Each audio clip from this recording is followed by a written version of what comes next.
दोस्तों नमस्कार।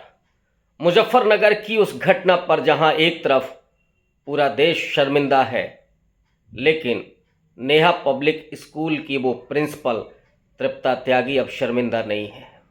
उसने एनडीटीवी से बात करते हुए सीधे तौर पर कहा है कि उसने जो भी किया वो ठीक किया, उसे कोई शर्मिंदगी नहीं। सरकार के नियम कुछ भी हों, लेकिन वो बच्चों को दुरुस्त करने के लिए यही करती है। दोस्तों, उस दर्दनाक घटना के बारे में आपने सुना तो होगा, वीडियो देखा होगा। एक 8 साल का बच्चा जिसे उसके ही सहपाठियों के द्वारा पिटवाया जाता है, ये कह करके कि मोहम्मडन है तो इसे मारिए।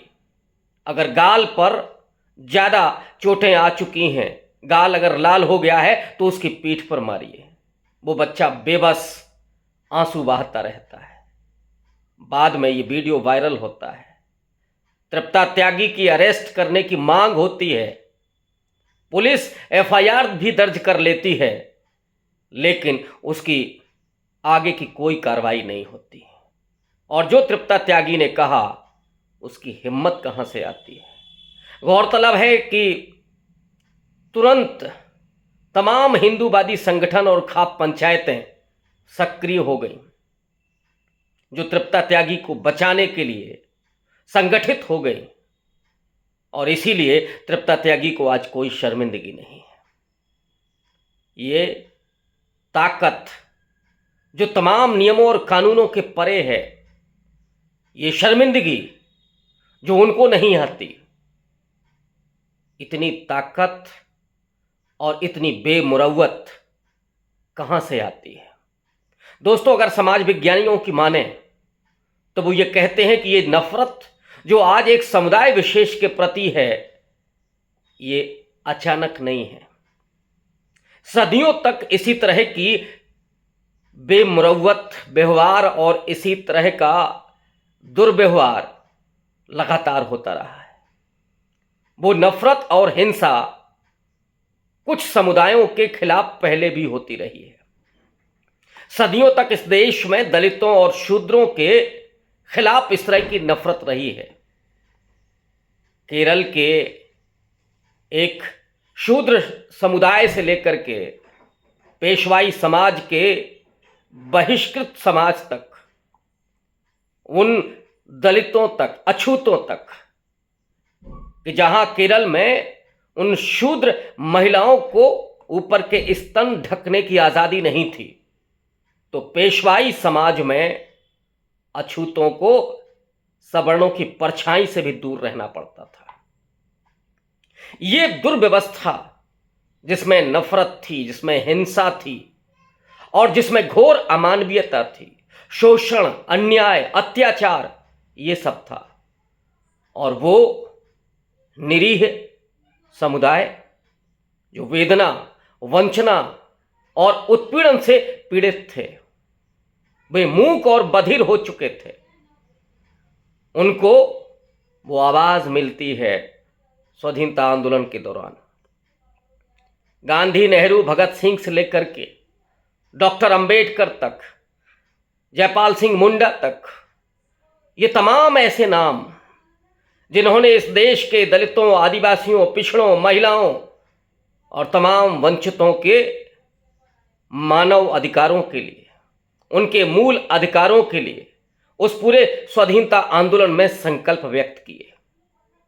कांग्रेस के तमाम जो अधिवेशन हैं, और खास करके 1931 का कराची अधिवेशन, उसमें इन तमाम अधिकारों पर जोर दिया गया है।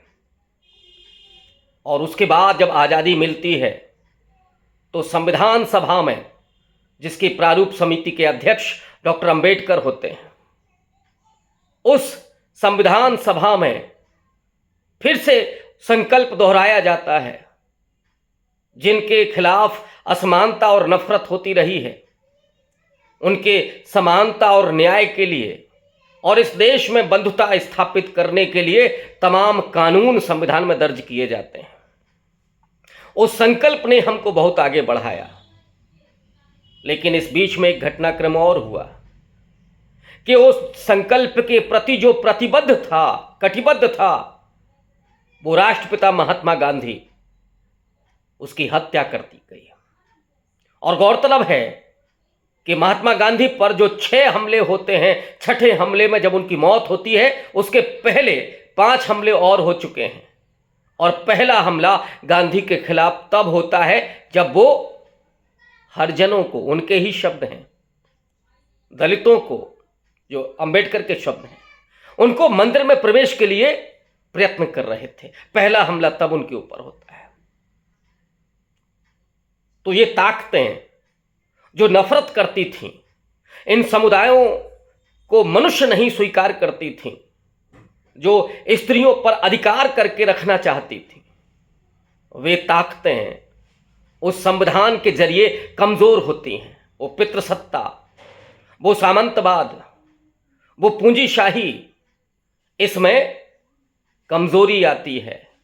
समानता, न्याय, बंधुत्व, बहनापा, मानवीयता, ये प्रवृत्तियां और धर्मनिरपेक्षता, ये प्रवृत्तियां और ये संकल्प धीरे धीरे आगे बढ़ रहे थे। लेकिन पिछले 3 दशकों में जो हुआ इस देश की राजनीति में, जो समाज का विकास क्रम था, जो संविधान के संकल्प थे, उनको उलटने की कोशिश हुई। लेकिन वो लोकतंत्र में लाचार थे, बेबस थे। इसलिए उन्होंने बहुसंख्यकवाद का नारा लगाया। हालांकि वो एक मुट्ठी भर लोग जो इस देश में उस हिंदुत्ववादी नीति, उस हिंदुत्ववादी विचारधारा के जरिए जो लगातार सदियों से शासन करते आ रहे थे, वे फिर से काबिज होना चाहते हैं। लेकिन लोकतंत्र की बेबसी ये है कि आपको अधिक वोट हासिल करके सत्ता में पहुंचने का अवसर मिलता है। इसलिए उन्होंने अपनी नीति को बदली, विचारधारा को नहीं। दलितों, आदिवासियों और पिछड़ों को अपने साथ जोड़ा और खिलाफ खड़ा किया मुसलमानों के। ये नफरत पिछले 3 दशकों से इस देश में संचालित हो रही है। जिन महिलाओं को में कभी इस तरह की घृणा की उम्मीद नहीं की जाती थी, जिनमें एक बहनापे का भाव था, एक महिला दूसरी महिला के साथ कभी अन्याय और अत्याचार में उस तरह से शामिल होती हुए नहीं दिखी, इतिहास में भी नहीं। लेकिन गुजरात के 2002 के दंगों में, दिल्ली के दंगों में ऐसे तमाम दृश्य और ऐसी तमाम घटनाएं सामने आती हैं जिसने इस बहनापे को ब्रेक करने पर मोहर लगा दी। गोधरा दंगों की एक क्लिप मुझे याद आती है।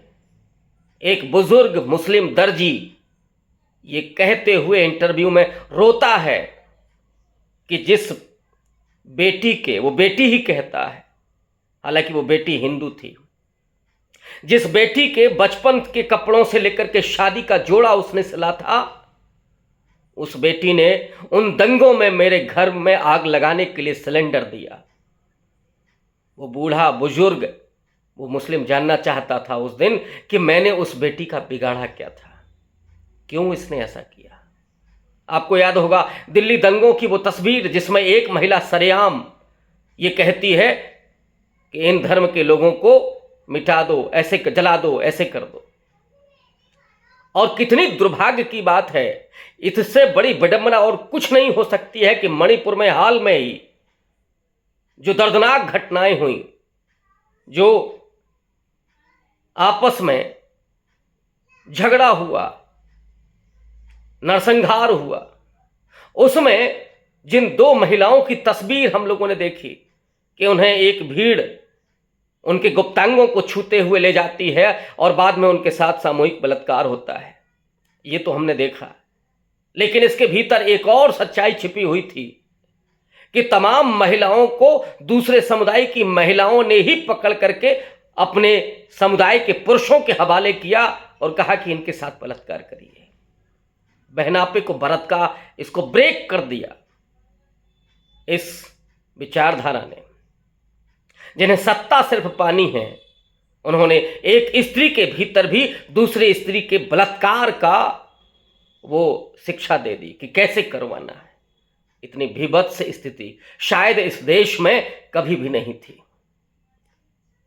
और इसीलिए अगर आज तृप्ता त्यागी को अपने किए हुए दुर्व्यवहार पर शर्मिंदगी नहीं है, तो उसके पीछे वो गहरी बैठी हुई नफरत और इस सत्ता की हनक और उसका सहयोग, उसका समर्थन भी है। क्योंकि तमाम हिंदूवादी संगठन और तमाम खाप पंचायतें आज उसके साथ में खड़ी हो गई हैं, डराने और धमकाने की कोशिश वो कर रही हैं उस एक समुदाय के बच्चे पर। लेकिन ये हमला तो संविधान और धर्मनिरपेक्षता पर है। ये संविधान उन संकल्पों पर है जो पूरे स्वाधीनता आंदोलन के दरमियान बने थे। ये हमला तो उन संकल्पों पर है जो संविधान सभा में सामूहिक रूप से पारित हुए थे। इसलिए इस पर बेहद चिंता करने की बात है। शुक्रिया।